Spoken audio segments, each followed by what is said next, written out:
Natomiast cyfra 666 wskazuje zawsze na tego, kto chce je postawić przed Bogiem. Cyfra 606 ukazana jeden raz wyraża, Matka Boża mówi, rok 666. W tym okresie historycznym antychryst ukazuje się przez zjawisko islamu, który wprost neguje tajemnicę boskiej Trójcy i bóstwo naszego Pana Jezusa. Islam swą siłą militarną szaleje, niszcząc wszystkie dawne społeczności chrześcijańskie. Przeszedł przez Pireneje do Łatie, dopiero Pepin Mały mu przyłożył. Przeszedł Konstantynopol i doszedł aż do Dunaju i przybliżył się do granicy Rzeczpospolitej i do granic Wiednia. Stąd przez wieki Polska była nazywana przedmurzem chrześcijaństwa z tego faktu, że myśmy powstrzymali islam.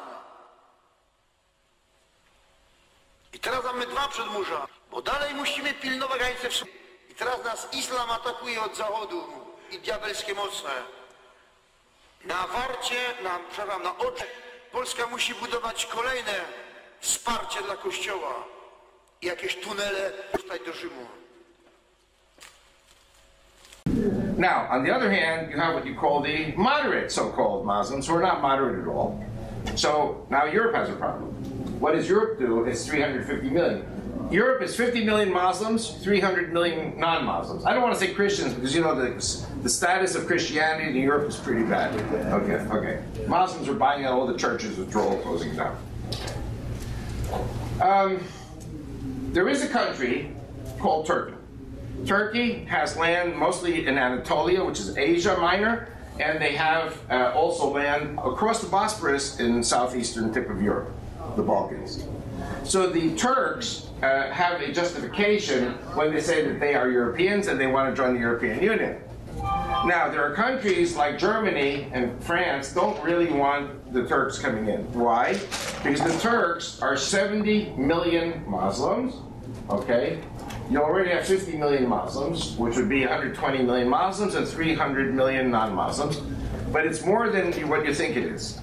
Because you have 200 million former Soviet citizens in the stands. Remember Kazakhstan, Uzbekistan, Tajikistan, Kyrgyzstan, Azerbaijan? There are 6 republics with 200 million people that broke away from the Soviet Union. These people are Turkic. Turkic means they're a little different than the Anatolian Turks, different tribes, but they're all Turks. According to the Turkish government, any Turk from the former Soviet Union can now move to Turkey and get a Turkish passport. Just as Jews can go to Israel, land at Ben Gurion Airport, and immediately get an Israeli passport. The Turks have the same law. If you go into Turkish government buildings in Ankara or Istanbul, and you look at a map of the world, you're going to see many, many countries colored in red, like the Turkish flag, which are not Turkey. That includes the 6 former Soviet republics. It includes all of the lands that the Turks conquered over the last 1,000 years. That's why I think this is also a very important teaching for those who are interested. Turkey at the crossroads. Turkey, I don't know if you know this, controls also 1/6 of communist China. And Saudi Arabia is paying the terrorists who are freedom fighters in Western China to fight against the Chinese, break away against the Chinese. Turkey controlled all the way up to Morocco, meaning Turkey reached the shores of the Atlantic, all of North Africa, Saudi Arabia, the Balkans, Greece, Bulgaria, Romania, Hungary, all the way to the gates of Vienna. How many people remember the gates of Vienna? The history of the gates of Vienna.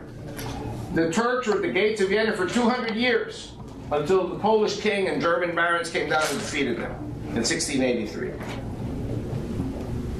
So the Turks want to join the European Union. The total now is 270 million Turks. Who supports this? Obama. Obama wants Turkey to join the European Union. Now, if Turkey joins the European Union, it's, again, forget about religion for a moment. It's 270 million Muslim Turks, plus 50 million who are already there, How much is that? That's 320 million.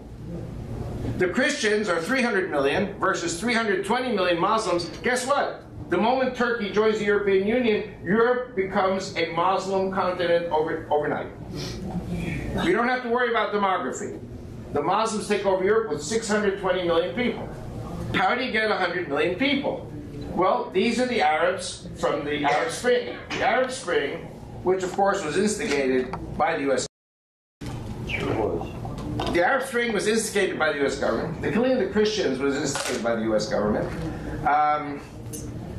When you kill the Christians, again, forget about God and forget about religion for a moment. When you kill the Christians in Egypt, the Christians in Egypt are 10 million, the Muslims are 80 million.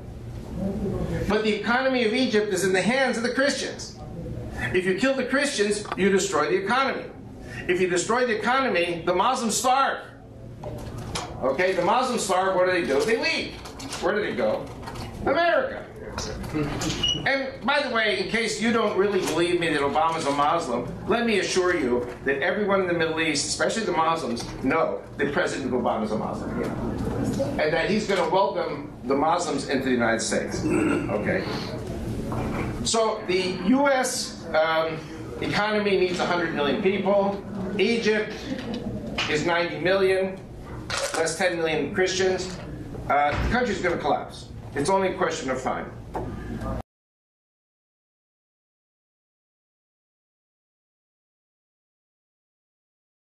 Because the Islamic State, this is a group that already controls a large number of oil wells. The exact number is disputed. But it's taking in millions of dollars a day of revenue from these oil wells. Who's buying the oil? Our NATO ally and friend, the Turks. Yes. John Kerry asked the Turks to cut it out and to interdict the sales of oil to the Islamic State. They told him no. I mean, from the sale of oil by the Islamic State, and they refused. Why are we an ally of Turkey at all? In what way is Turkey an ally? Turkey was an ally when the Soviet Union was the enemy, and we were in the Cold War, and Turkey was a base next to the Soviet Union that was very useful. Nowadays, we are still operating according to these outmoded Cold War models when they have no more utility in the world. And when Turkey has aided and abetted the Islamic State in numerous ways, because they were the seat of the last caliphate, Recep Tayyip Erdogan, the president of Turkey, wants very much to restore the caliphate. He doesn't want to see it in Mosul or Baghdad, he wants to see it in Istanbul. But he thinks the Islamic State can clear away a lot of the obstacles that he faces in the meantime. The Kurds, Assad, maybe even the Iranians, and then he can roll in and take control of the whole thing. He's not going to help us one bit against the Islamic State. But our whole political discourse about these issues is deformed by this denial and willful ignorance. And so it must end.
Pozwólcie, że zwrócę się do naszych obywateli, żeby czuli się bezpieczni, ponieważ Państwo naopowiadaliście tutaj tyle niestworzonych rzeczy, że ludzie rzeczywiście mogą poczuć się zagrożeni, więc chcę zapewnić wszystkich Polaków, że jesteście Państwo bezpieczni.